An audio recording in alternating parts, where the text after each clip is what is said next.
evening, good afternoon, welcome, and thank you for joining us today for our MICTAC webinar. My name is Meg Beyer. I'm the Director of Healthcare Innovation at the McSilver Institute, and I am one of the MICTAC partners that is thrilled to be joining you today. I'm joined also by my colleague Boris Vilgorin and Nadej Diedrich. Nadej is listed as our MICTAC admin on the back end, and really Nadej is the person helping to make this webinar run today. So major kudos to my colleagues. You'll meet Boris momentarily. Our topic for today's webinar is the role of governance versus management, the characteristics of effective behavioral health, community-based organization, nonprofit boards, and management. This is our first webinar in our non-for-profit board webinar series. For those of you who may have joined us for our first offering last fall, we hope you're coming back. We are really excited to be launching this webinar series today with our two consultant partners who are joining us. We have Keith Little, the principal at Camilli Solutions, and we have Jackie Negri, also principal at Negri Management Resources, LLC. So they will introduce themselves shortly once we get to their portion of the presentation. But just for the next few moments, you'll be with me as I walk you through the logistics to kick off today's webinar. So a few things about logistics and housekeeping. The slides will be made available after today's session. It usually takes a few days, but we will distribute the slides via email, so everyone that joins will receive a copy of them.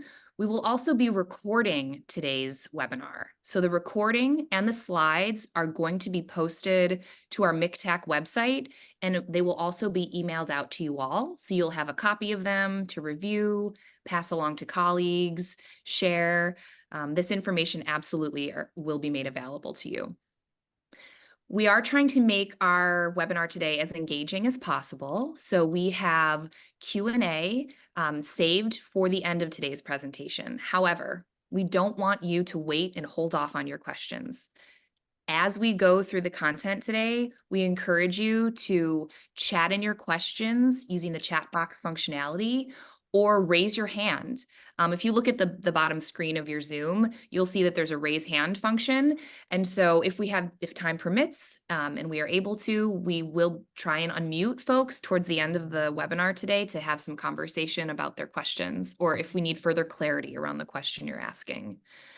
We also just want to say that information discussed and shared today is as accurate as of today.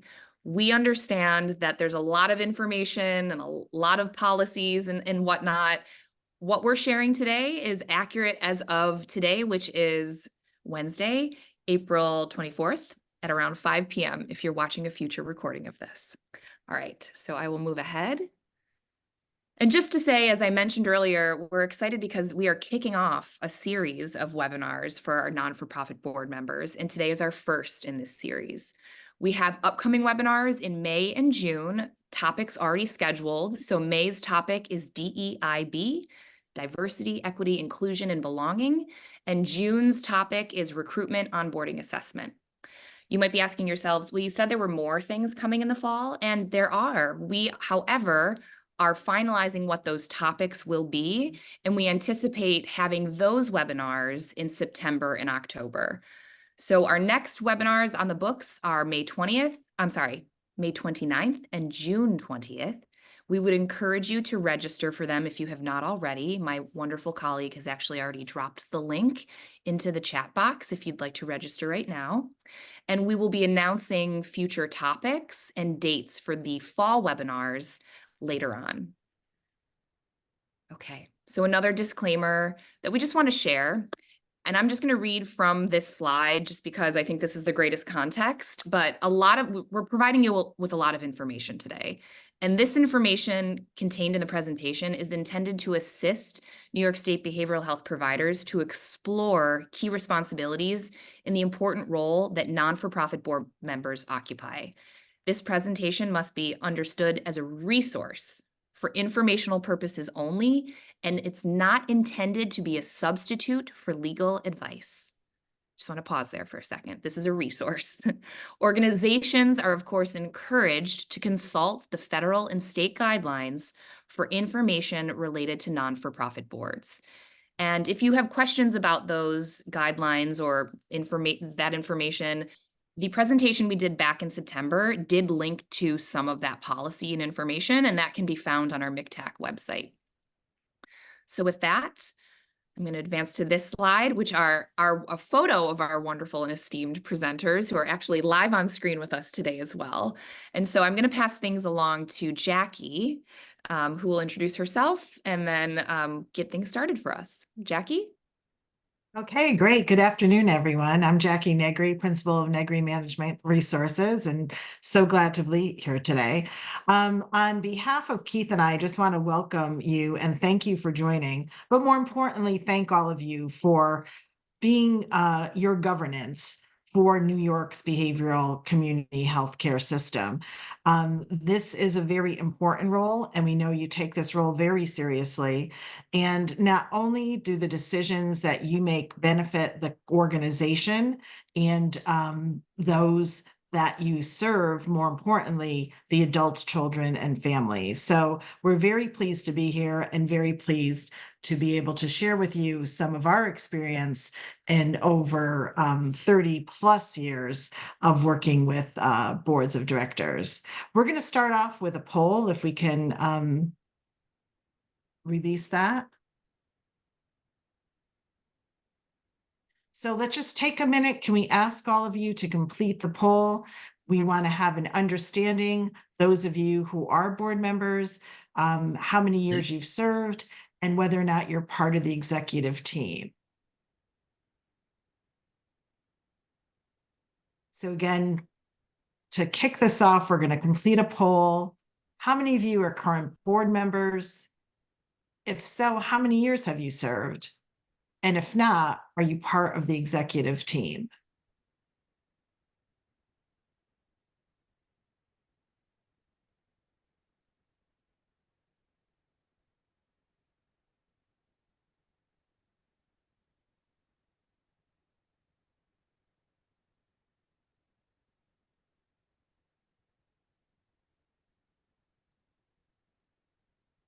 Okay, just another few seconds, and then I think we'll be ready to release those.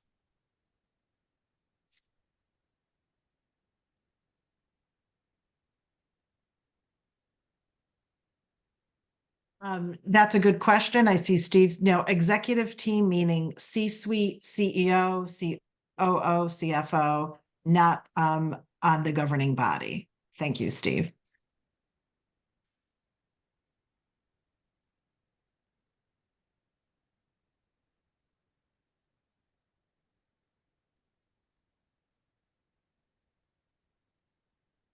Okay. So great. We have about 63% board members today joining us. Fantastic. Quite a few who are 1 to 5 years, 58%, so the majority are fairly new board members, 1 to 5 years, another quarter, 5 to 10 years. And then we have some veterans that we'll see, 15 plus years. So this is a great mix of board knowledge and expertise as we move forward with the presentation. So thank you for that. I'm going to turn it over to Keith to kick off the presentation. Keith? Thanks, Jackie. As Jackie mentioned before, and Megan said, my name is Keith Little. I'm principal and president of Camilli Solutions. It's a nonprofit consulting. Prior to that, I spent many, many years in state government and also spent a number of years, 12 years, in the nonprofit sector. So I have both sides of the equation. If you're participating in this webinar today, my assumption is that you fall into one of 4 categories. One would be is that you're a board or a board member that's in transition. When I say in transition, in the sense of maybe there's a turnover in terms of board officers and board members. Their term limits have expired and the board is transitioning. 2 would be is you're a brand new board member and you really want to understand what it means to be a board member, and that's great.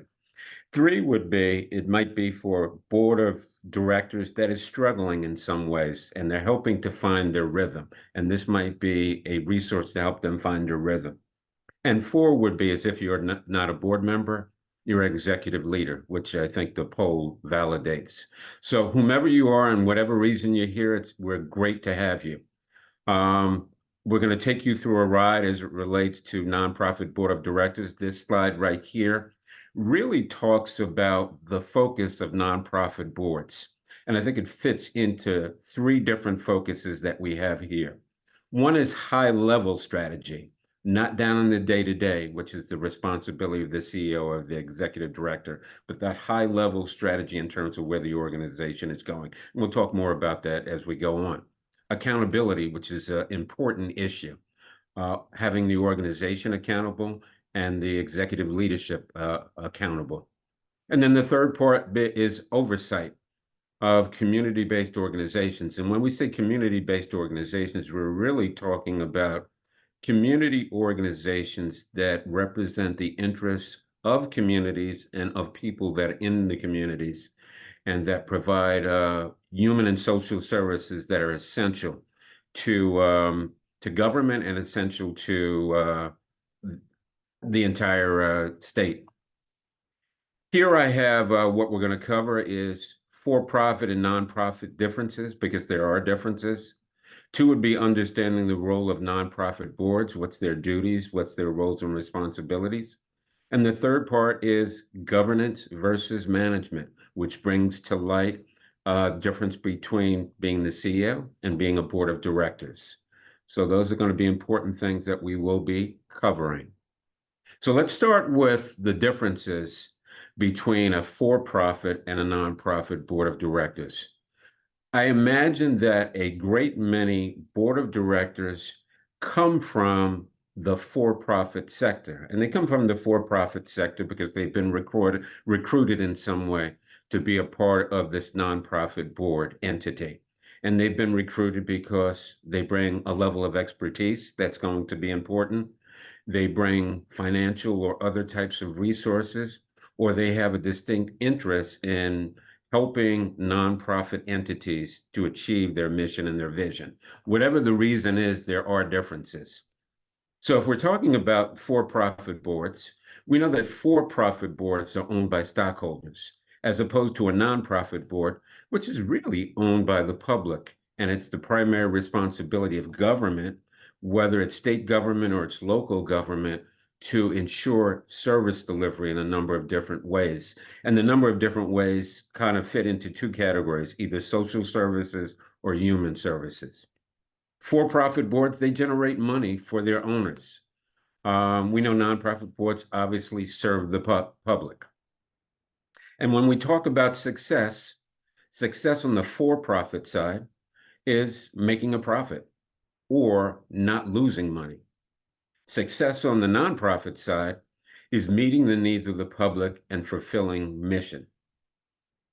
Board members on the for-profit side are normally paid. Not always, but usually.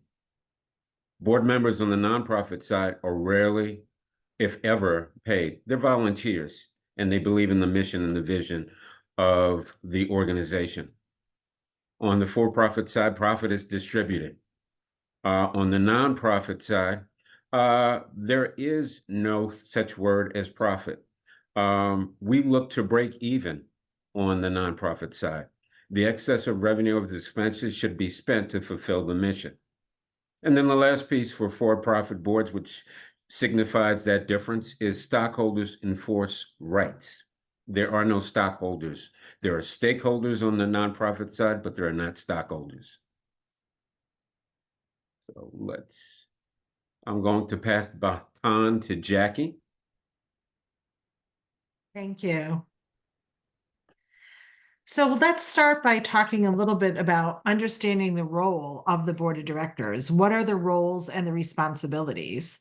And first and foremost, the responsibility is to guide the organization toward a sustainable future and manage the macro.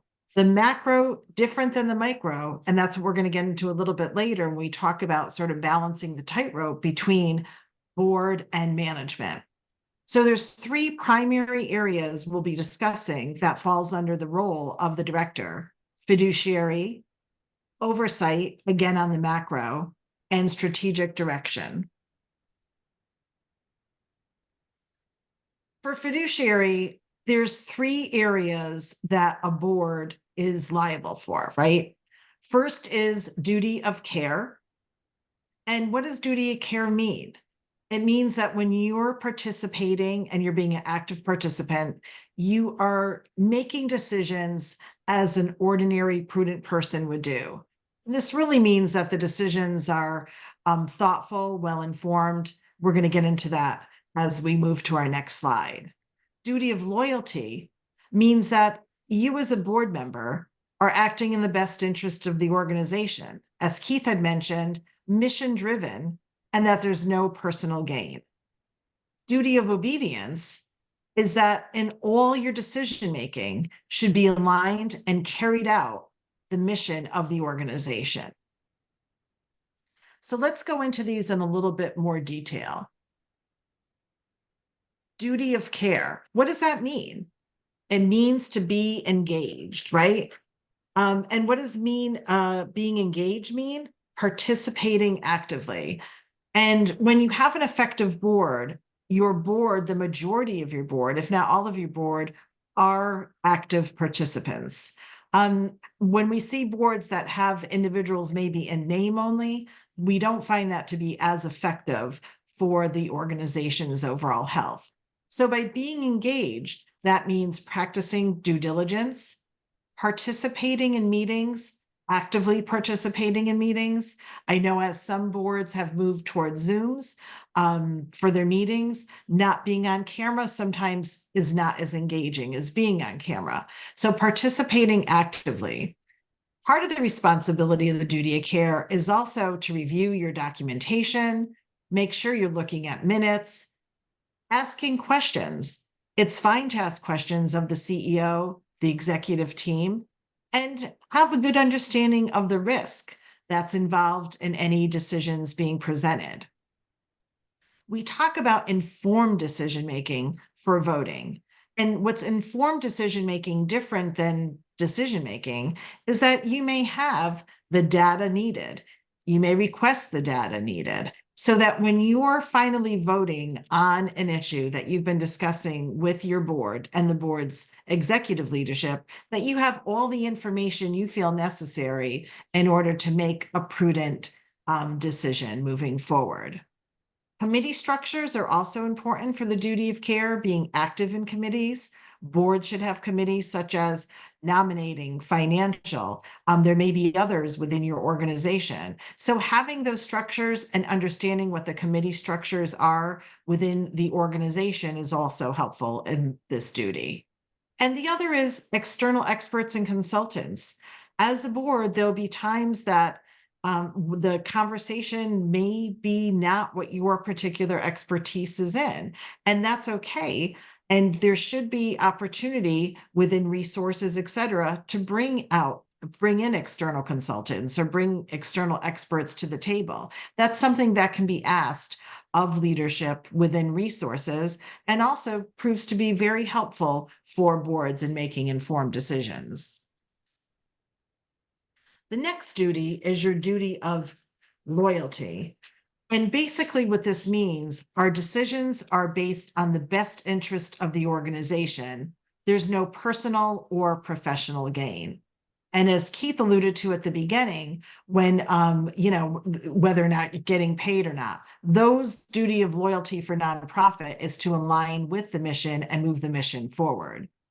So one of the things under the duty of loyalty is as a board member, you must disclose and avoid any conflicts of interest. Now, again, this doesn't mean there couldn't be a conflict. It's just that you must disclose the conflict if you think there may be a potential conflict. So one area to do that is to have a written disclosure, which all nonprofits are required to do on a conflict of interest policy. I'd like to pause here for a moment to see how many of those of you who are current active board members and those of you who are representing the executive team here tonight actually have conflict of interest forms. We're going to throw a poll up.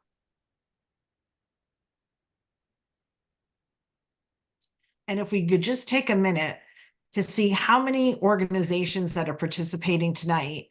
Does your board have all directors and trustees complete a written conflict of interest form?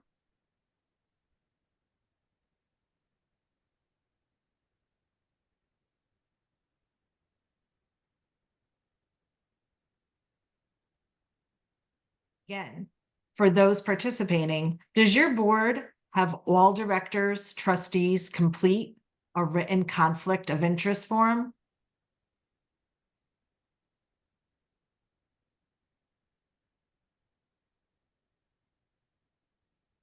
Just a few more seconds, then we'll close voting and get that up.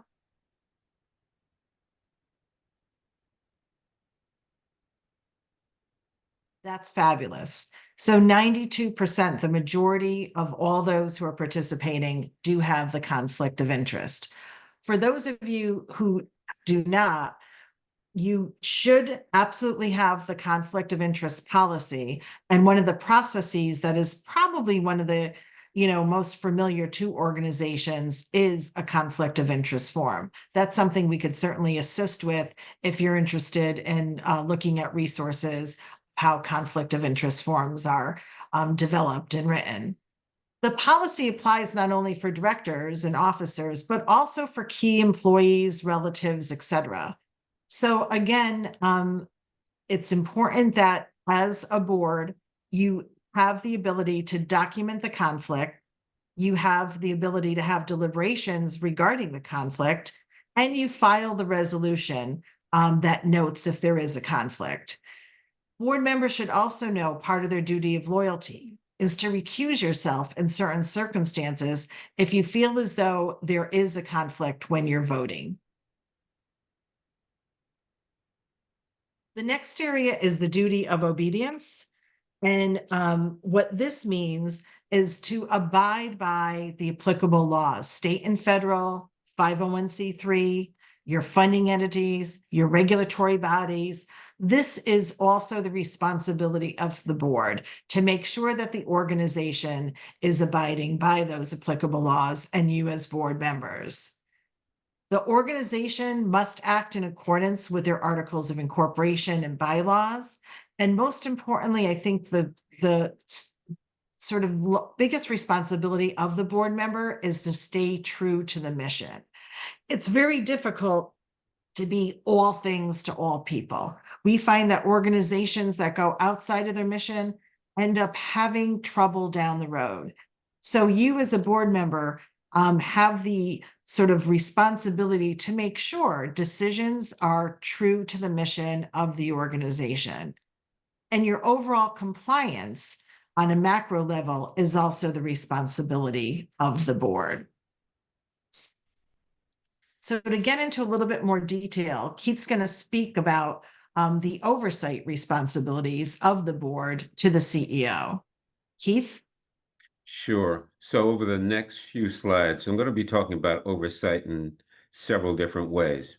One would be oversight by the board of directors of the chief executive officer of the organization. Secondly, it would be talking about oversight responsibilities of a board, really asking the right questions. So it's really the board's oversight of themselves. And then the third part is really looking at that partnership between the board of directors and the CEO as it relates to oversight of strategic direction. So let me get started with this first slide, which talks about the board of directors oversight of the CEO. I think it is safe to say that the most important relationship for a nonprofit organization is the relationship between the board of directors and the CEO. If it is not good, then normally organizations don't prosper and they don't thrive. If it is a good relationship, then organizations tend to thrive. I tend to believe, I'm going to get to the hiring and the firing in a minute, but I kind of go with the idea that board of directors should look at the CEO through the lens of what I call 4 Ps: performance, positioning, partnerships, and people. That makes it simplistic, but I think it's important that a CEO focuses on those 4 areas: performance, of their programs, which kind of speaks to compliance, and meeting the needs of their mission, positioning themselves. There are so many different things happening within the organization and definitely outside of the organization that impact organizations. So how does an organization position themselves? Partnerships are essential. Partnerships with government, partnerships with community, partnerships with the individuals that you serve, all different types of partnerships, funding partnerships. And then the last piece is people. It's the people we serve and the people that are employed by the organization. So in my mind, board of directors should be looking in those areas. As we get down a little bit more into specifics, board of directors have the responsibility of hiring and, if necessary, firing the executive or CEO.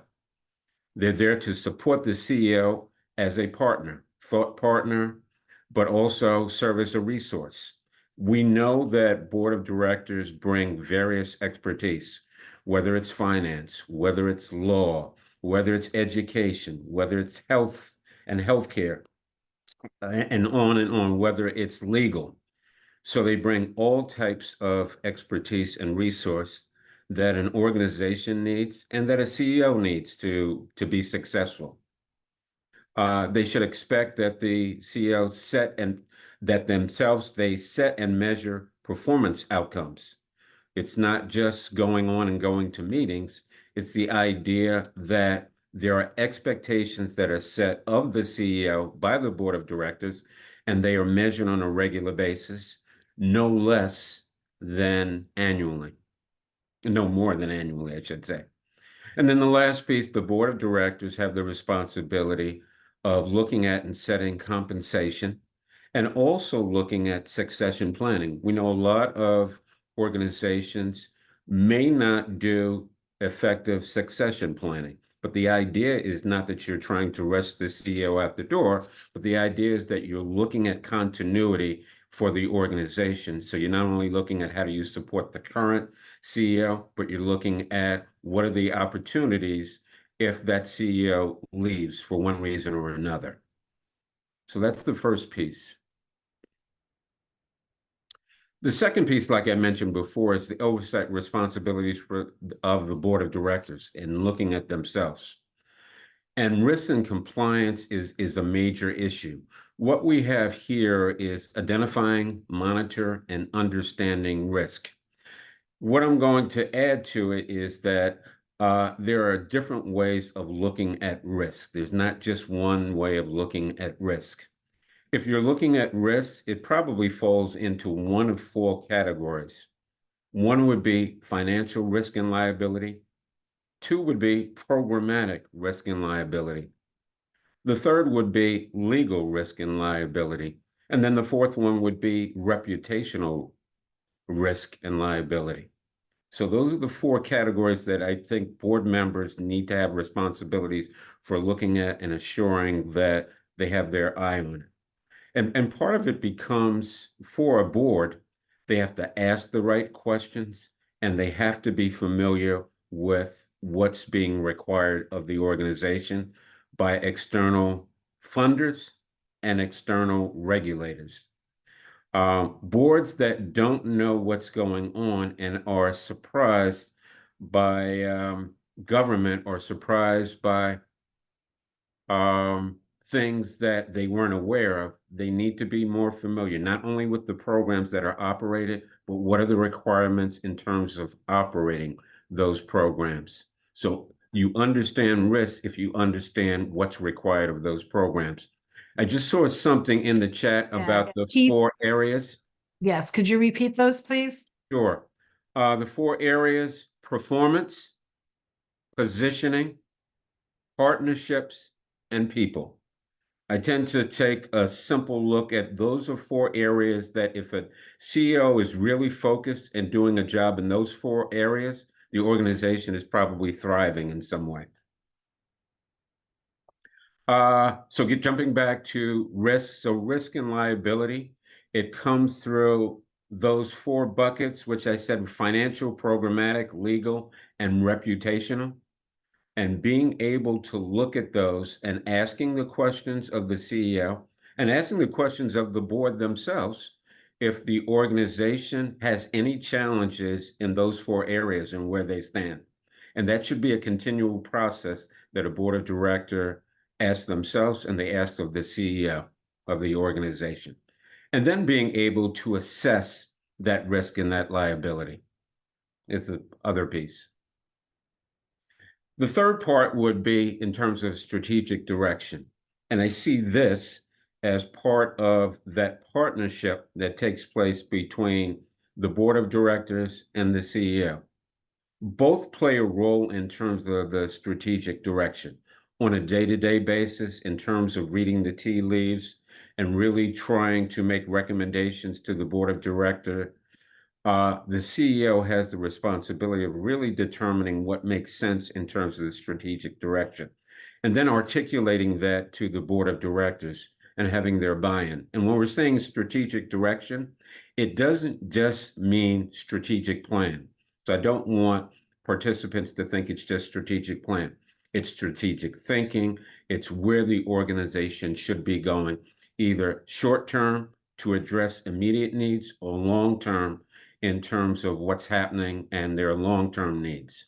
So strategic plan fits in there, but strategic direction is something that should be a collaborative effort. It's working towards fulfilling the vision and the mission. It's helping formulate with the CEO, as I mentioned, the strategic direction. It's identifying opportunities and understanding risk and threats. It's ensuring that the resources are aligned with the strategic priorities, which is both the responsibility of the board and the responsibility of discussions with the CEO. And it's ensuring that management achieves results and measures. So those, in terms of strategic direction, are board of directors' responsibilities that do in unison with the CEO. Thanks, Keith. Yep. Now, one of the areas that we are going to cover next is what we refer to as balancing the tightrope. Because as we spoke and Keith mentioned, it's really a partnership. And where we see organizations thrive and that are healthy is when that tightrope is balanced, meaning that the board of directors govern and the CEO manages. So we're going to speak a little bit about what those differences are and what the roles are. The board of directors, are the steward for the organization.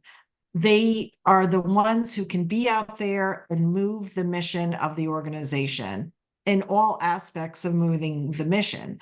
They are there to provide direction, leadership, bring in their expertise, and provide guidance as a partner to the CEO and to the organization. Their responsibilities include establishing high-level strategic policy directions, as Keith mentioned, and on the strategic planning, they are responsible for developing the priorities in partnership with the CEO on a long-range strategic plan. We really do find that those organizations that are the healthiest have their strategic plan as a living, breathing document. And what that means is that it's not necessarily a strategic plan, and we're going to have sessions on this where it's, 10 years out, 5 years out, you've laid out your goals and objectives, and then it goes on the shelf, but that the board of directors, the governing body, is engaged in the strategic plan, the priorities, helps sets them, and checks in on those metrics with the CEO. The board is responsible for adopting high-level policies, so your corporate compliances, your policies on human resources, your financial issues should come before the board. Many organizations ask that the board members secure funding through fundraising or program initiatives. You in the community, your voice, your network is also very important to the overall health of the organization. So securing funding is one of the roles that we see a lot of board members thrive at. And by doing so, it allows the organization to grow outside of the funding streams that may come from the federal government or the state. Keith spent time on assessing organizational risk and liability. I do want to spend time on the last three, which is to assist to foster diversity, equity, inclusion, and belonging within the organizational culture, and to external stakeholders. So as a board member, one of the roles is to make sure that within the organizational culture, that diversity is embraced, equity is embraced, as well as inclusivity. And that may be, we have a session that we're going to be speaking on in the next month or so on DEIB and how to incorporate that within your board and within your organization. I think I see where a lot, Keith mentioned succession planning, but often with board members, having new board members partner and cultivate the new members, mentorship. We see a lot of best practices where when there's a new board member on, a veteran board member reaches out to that new board member. They may then have the opportunity to, do some one-on-one coaching, mentoring to align their responsibilities as a new member with the organization, bring in some veteran expertise. We saw today on our poll that we have those from 1 to 5 years and 15 years plus. So having that experience and be able to bring on the new members and have it formal within the organization, not just someone's coming on, someone's going to make a call, but a formal sort of orientation and connectedness leads for a stronger organization and a stronger board. The other area that we see sometimes lacking a little bit is doing an annual board self-assessment. We want to throw another poll out there. If you could put the poll up. How many of the board members who are here today actually, does your board conduct an annual board's self-assessment? The self-assessment for the board helps strengthen the board. It allows for the board to be able to sort of reflect on the work that it's doing. It allows for a board to be able to take a look at maybe where there's gaps on their board for both recruiting and retention. It also assists with the board to, have a better understanding of what they need to do to review themselves and to maybe better enhance the work, that they're doing. So board self-assessments, not done annually, usually best practice is every 2 to 3 years, but takes time out to really look at the work of the board. What could they be doing better? Where are their gaps and where are their opportunities? So if we could just take 1 minute to take a look at that and see how many of you are working on board self-assessments. Do we have board self-assessment template we could recommend? Yes, we can get that back to MCTAC to put on the resources, and I'll offer you the opportunity to take a look at some of those assessments. If we could post the results. Okay, so here it looks like the majority of folks are not engaging in a self-assessment for the board. I don't know if there's anyone on who are doing self-assessments that may want to take a moment to speak. Raise your hand to share with your other board members how those work and the benefit it has brought to your organization. Would anyone like to share?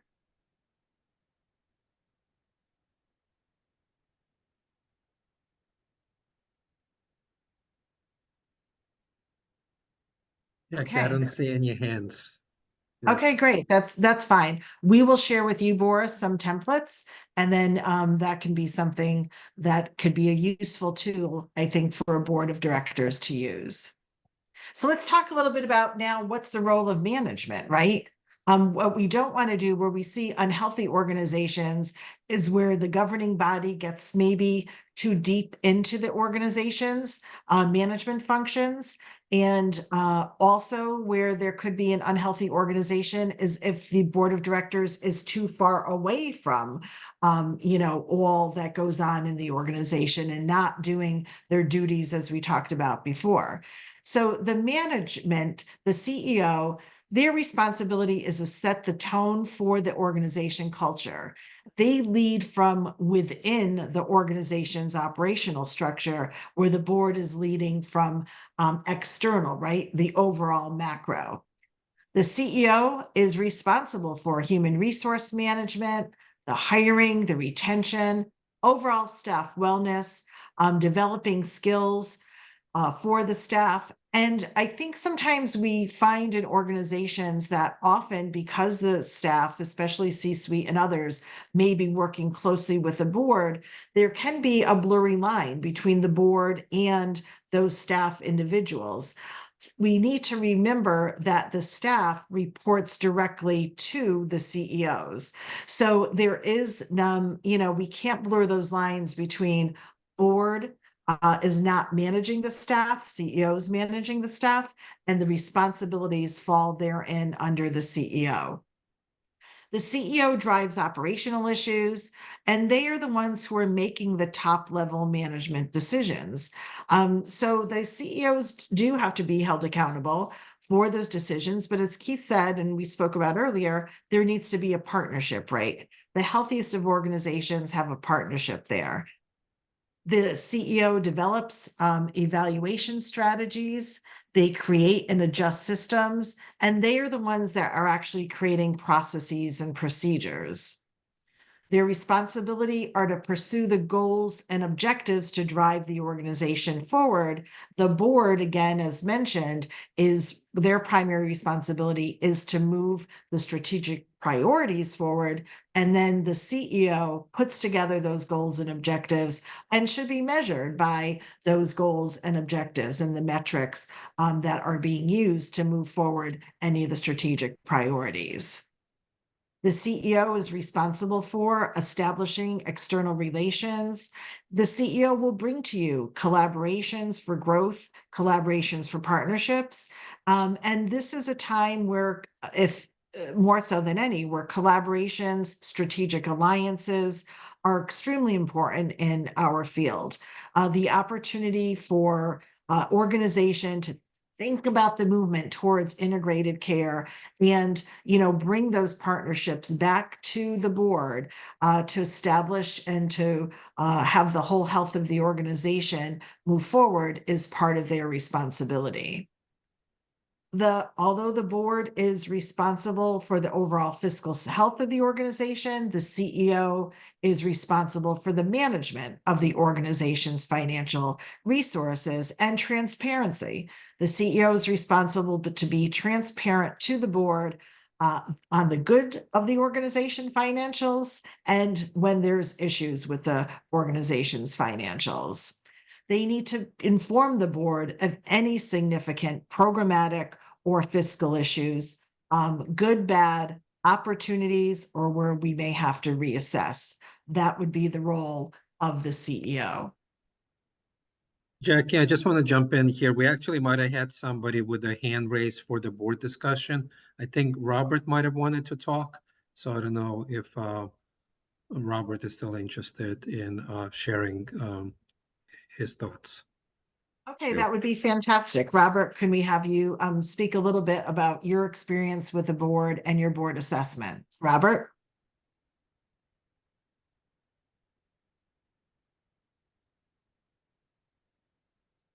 Robert, you there?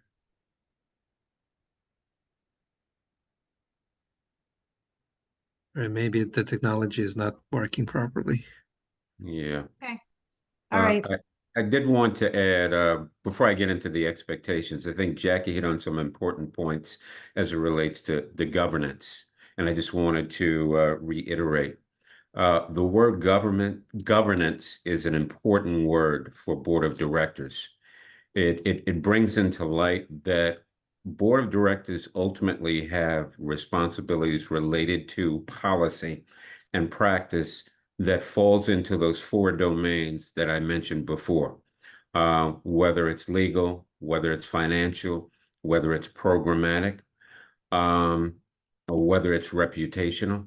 So we're not saying that board of directors are running the organization, but ultimately board of directors have to make broad, organization-wide decisions on policies that would benefit the organization or that would pose some type of risk. So that's important. That's my first point. The other point is, as we were talking about self-assessment, we were talking about assessments. When we're talking about board of directors are responsible for doing the assessment of the CEO. That's one piece. The other piece was doing a board self-assessment. That's piece number two. And then there's a third piece. For some boards, they've gotten into the practice of doing one-to-ones each year with every board member individually to assess their performance, whether they've been attending meetings, whether they've been meeting other responsibilities, whether it's give, get, or things like that.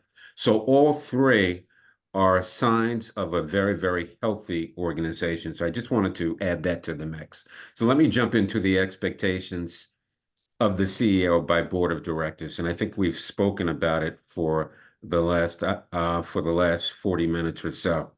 A collaborative and open relationship is a must, and which kind of talks about transparency, and it also talks about communication. The expectation should be that the CEO is talking with you about the good stuff, but also the stuff that's a challenge. The business that we're in terms of human and social services, not everything is going to be going well all the time. There are always challenges based upon the nature of the work that we do. CEOs should be expected to communicate both the good and the bad things, like I was mentioning. There should be a shared vision and values of the organization between the CEO and the board of directors. They have to be aligned. They have to be on the same wavelength. You should be asking the CEO for guidance. I mentioned before about policy, setting policy.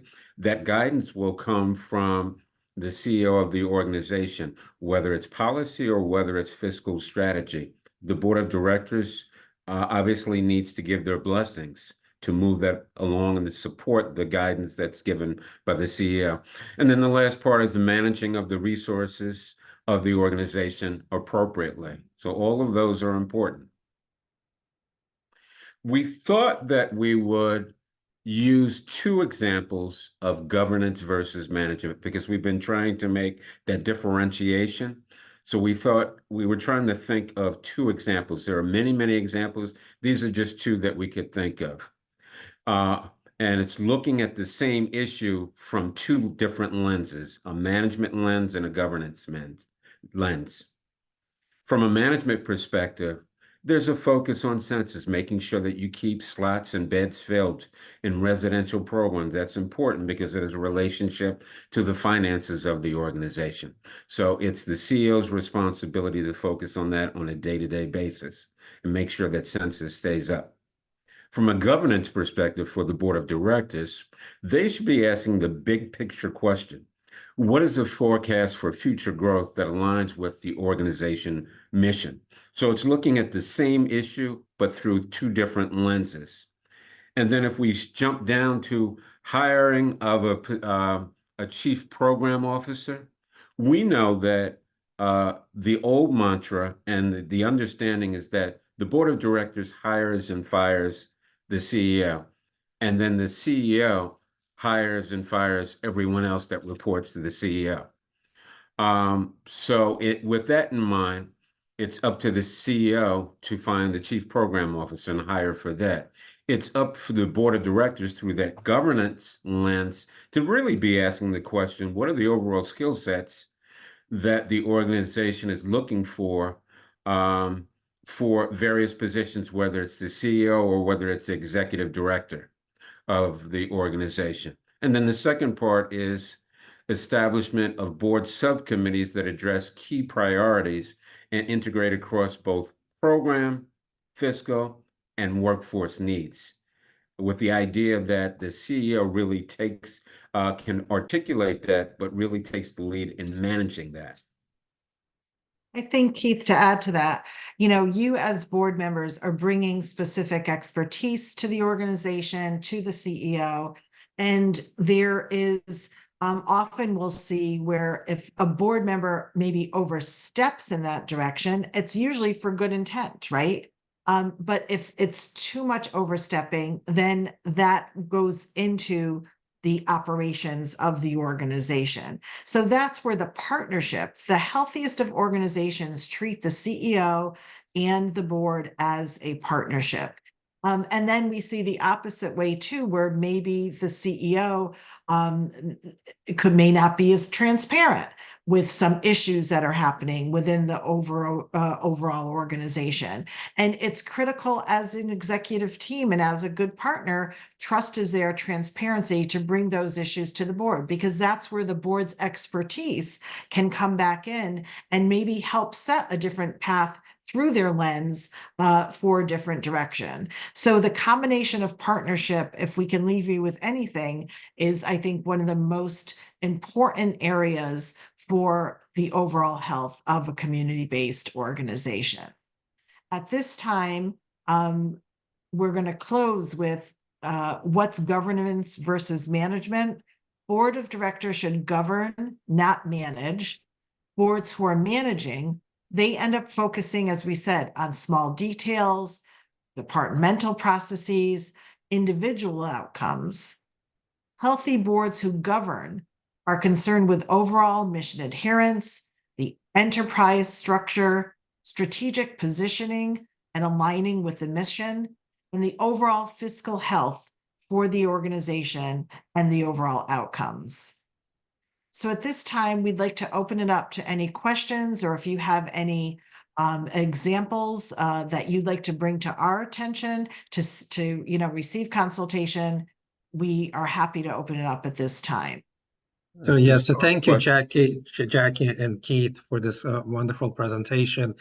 So one, just to say, Robert unfortunately wasn't able to get off mute, but he did convey that they find again, it's the board self-assessment very valuable process. So thank you, Robert, for that comment.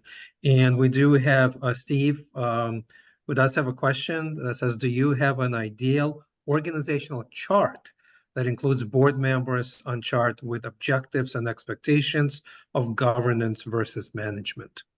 We can probably get our hands on various charts. I don't know if there is an ideal chart because every organization is different, either somewhat different or significantly different. But we could probably get examples of several organizational charts from several different organizations if we have. I imagine we'd need to get their permission to share them. But I think it's doable. Yeah, absolutely. Thank you for that question. And again, please feel free to submit questions through the chat. And also, if you're not able to and you need to follow up with us, please don't hesitate to reach out to us as well as we conclude today's session. But I really appreciate it, Keith and Jackie's presentation.